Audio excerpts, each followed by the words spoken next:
ada garis-garis ide yang relatif agak berbeda, yang belum pernah kita lihat di dalam sejarah politik selama 10 tahun belakangan ini. Pandangan-pandangan, tema-tema yang diusung dan bersifat berbeda inilah yang kemudian mendorong partisipasi rakyat untuk maju ke kotak suara.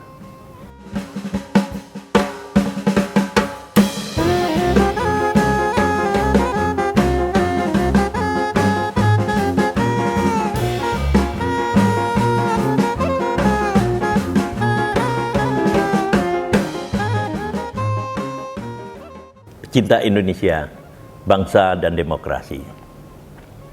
Banyak hal yang harus dibahas, walaupun bersifat serpihan-serpihan dari kejadian-kejadian politik pasca kontestasi presiden dan wakil presiden, tentu termasuk legislatif pada tahun 2024 ini.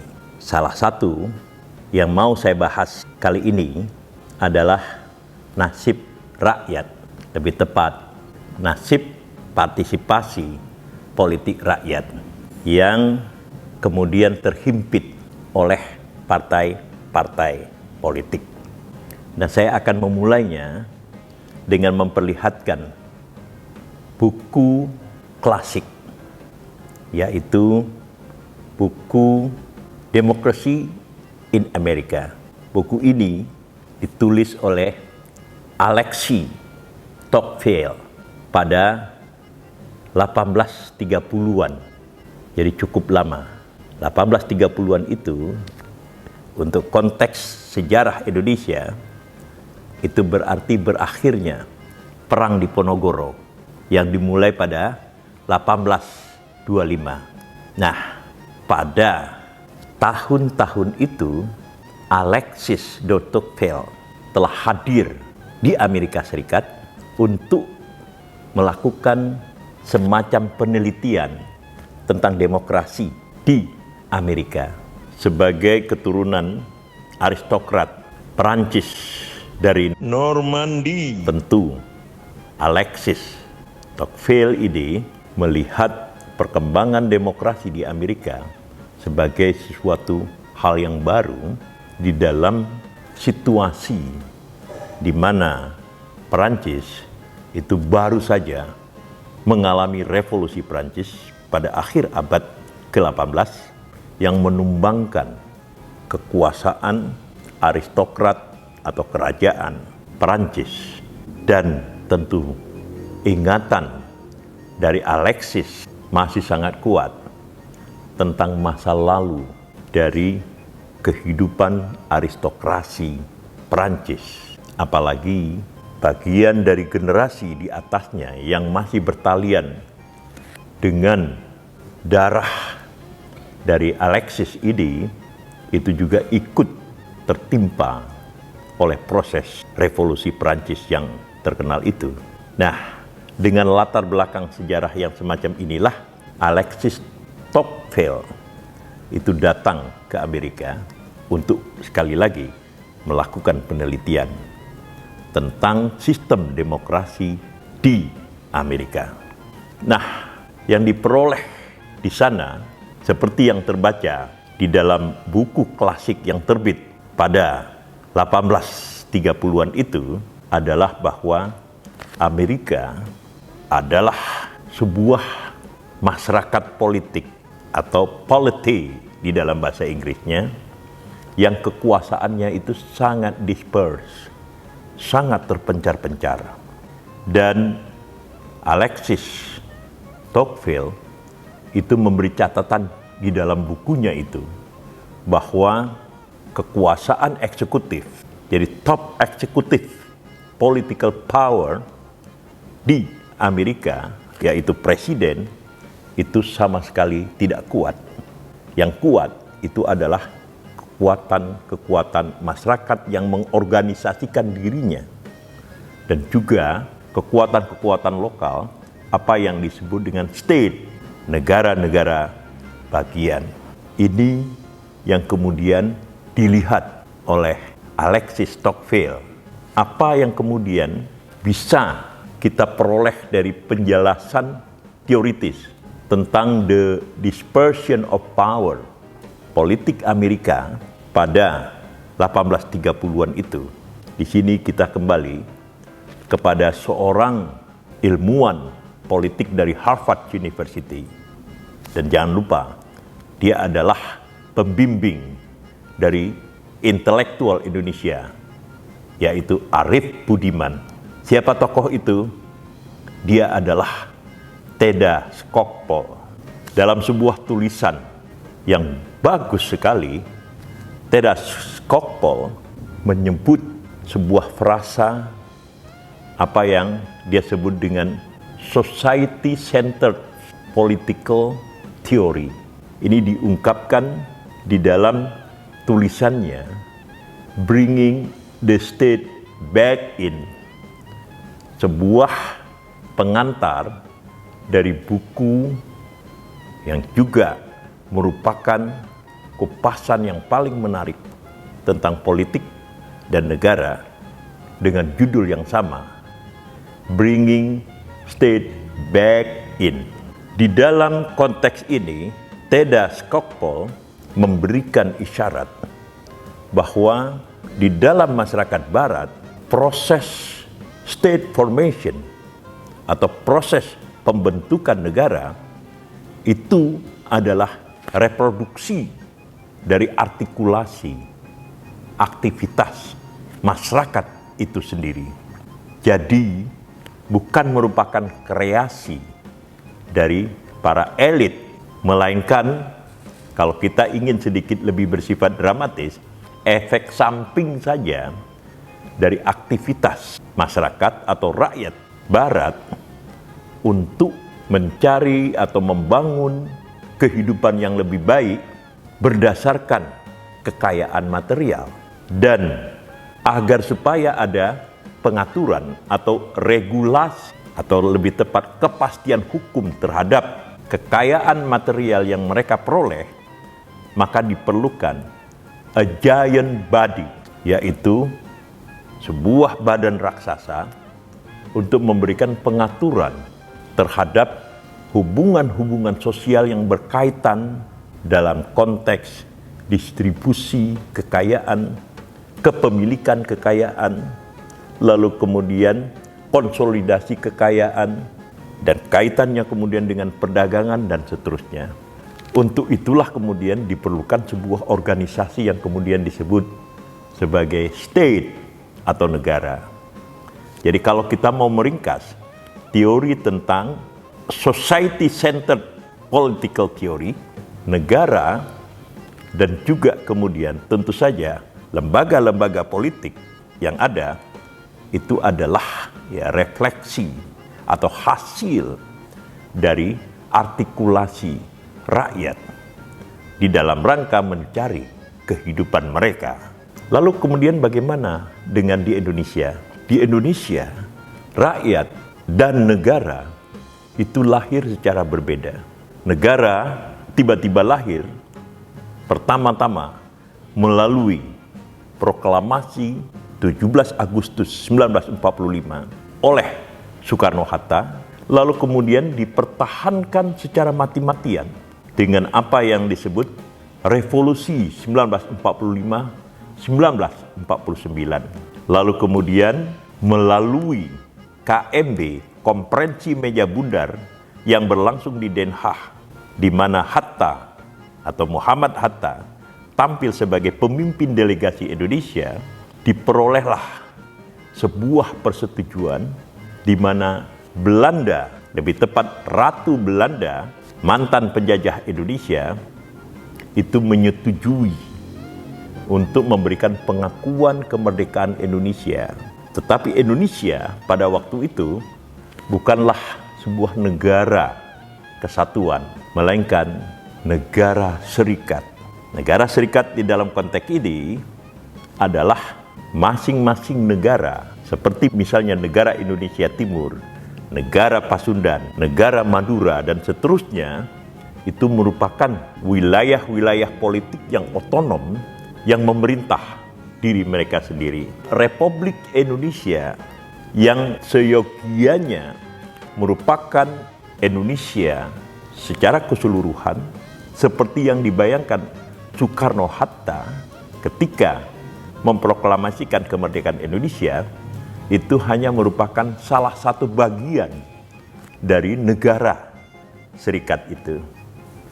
Jadi kalau kita lihat di dalam konteks ini, negara yang lahir di Indonesia itu mengalami sebuah proses sejarah yang bersifat khusus, sebuah proses sejarah yang bersifat tipikal yang berbeda dengan pengalaman Barat. Sebagai akibatnya, diakui atau tidak diakui, sebenarnya negara Republik Indonesia itu adalah kreasi dari para pemimpin-pemimpin terpelajar pada waktu itu, yaitu pada 17 Agustus 1945 dan kemudian akhir masa 1949 ketika KMB itu terjadi. Sementara kemudian rakyat secara keseluruhan, sekitar 70 juta penduduk Indonesia adalah illiterate, adalah buta huruf. Yang dimaksud buta huruf di sini bukan buta huruf Al-Quran, melainkan buta huruf Latin. Dan karena itu bisa dikatakan 95% penduduk Indonesia pada waktu itu uneducated. Nah, inilah yang membedakan tentang posisi rakyat vis-a-vis negara pada waktu itu. Lalu kemudian bagaimana negara harus berhubungan dengan rakyat secara keseluruhan. Disitulah kemudian partai-partai politik didirikan.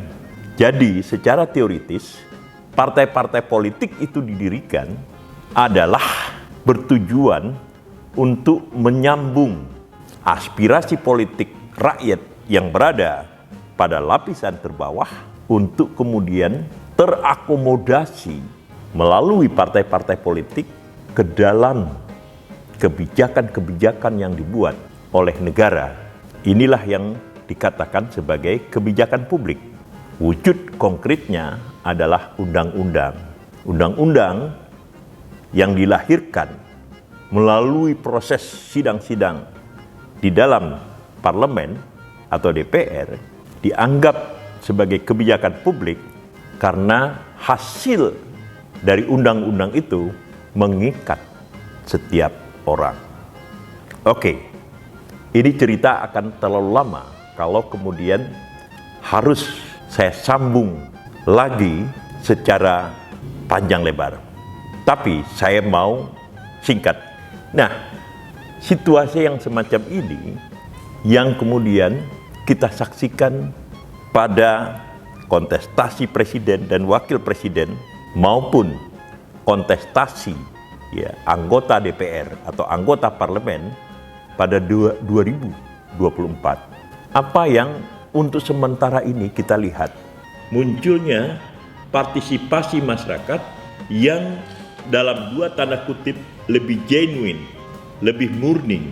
Kenapa?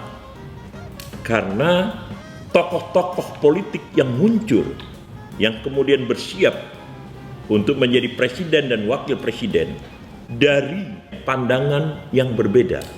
Yang pertama kita lihat pandangan yang dikemukakan oleh Anies Baswedan dan pasangannya Muhaimin Iskandar. Perubahan. Lalu yang kedua adalah pasangan Prabowo Subianto dan Gibran Rakabuming Raka. Pasangan Prabowo dan Gibran ini mengusung tema kelanjutan. Yang dimaksudkan kelanjutan di sini itu adalah apa yang telah dilakukan, termasuk kebijakan-kebijakan dari Presiden Jokowi yang memimpin Indonesia sejak 2014 sampai dengan 2024 harus dilanjutkan tanpa ada koreksi-koreksi yang memadai. Lalu yang ketiga, yakni yang diusung oleh Ganjar Pranowo dan Mahfud MD, itu bersifat kelanjutan, maksudnya adalah kelanjutan dari kebijakan dan tindakan-tindakan Presiden Jokowi, tetapi juga ada koreksi-koreksi yang signifikan yang harus dilakukan. Jadi, untuk sementara kita lihat ada garis-garis ide yang relatif agak berbeda, yang belum pernah kita lihat di dalam sejarah politik selama 10 tahun belakangan ini. Nah, pandangan-pandangan, tema-tema yang diusung dan bersifat berbeda inilah yang kemudian mendorong partisipasi rakyat untuk maju, maksud saya maju di sini, maju ke kotak suara. Nah, partisipasi rakyat ini dilakukan melalui mediasi dari partai-partai politik. Tapi kalau kita lihat melalui perspektif society centered political theory tadi, maka partisipasi politik masyarakat Indonesia itu bersifat kuasi. Terutama sekali lagi kalau kita lihat di dalam konteks society centered political theory. Kenapa? Karena partai-partai politik adalah kreasi para elit. Jadi political party first, and then partai-partai politik dibuat lebih dulu, lalu kemudian baru rakyat diminta untuk melakukan partisipasinya melalui, sekali lagi, partai-partai politik. Dengan demikian, partisipasi masyarakat atau rakyat melalui partai-partai politik itu bersifat top-down approach, berbeda dengan society-centered political participation. Kenapa saya katakan seperti itu? Karena rakyat pada dasarnya hanya disediakan partai-partai politik dan kemudian silakan pilih. Kalau Anda mau partai A silakan, kalau Anda mau partai B silakan, kalau Anda mau partai C itu silahkan. Dan di dalam konteks inilah kedaulatan rakyat di dalam menentukan aspirasi mereka tidak sampai kepada negara, melainkan terhenti pada partai-partai politik yang melakukan agregasi suara yang diberikan oleh rakyat. Setelah pemilu selesai, artinya setelah rakyat memberikan dukungan politiknya kepada partai-partai politik tertentu, suara itu seperti pernah kami kemukakan di dalam konten sebelumnya, itu tidak bisa dikembalikan. Rakyat tidak bisa mencabut kembali dukungannya kepada partai yang telah menerima dukungan dari rakyat.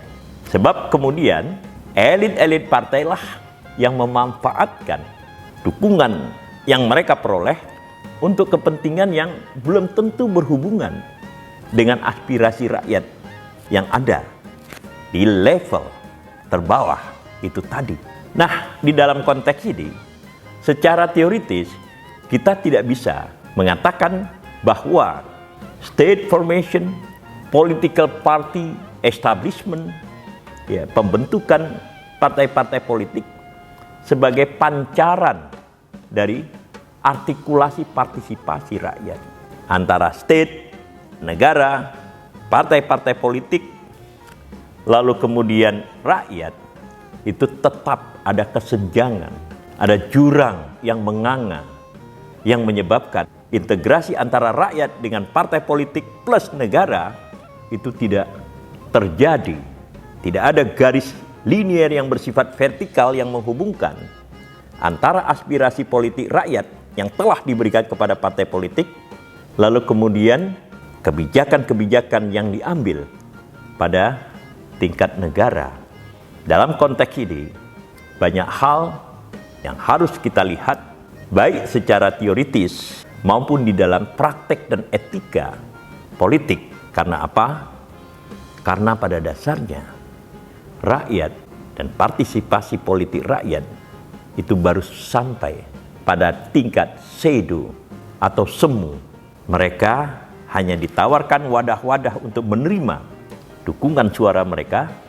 Setelah itu tidak ada lagi hubungan antara rakyat dengan partai-partai politik.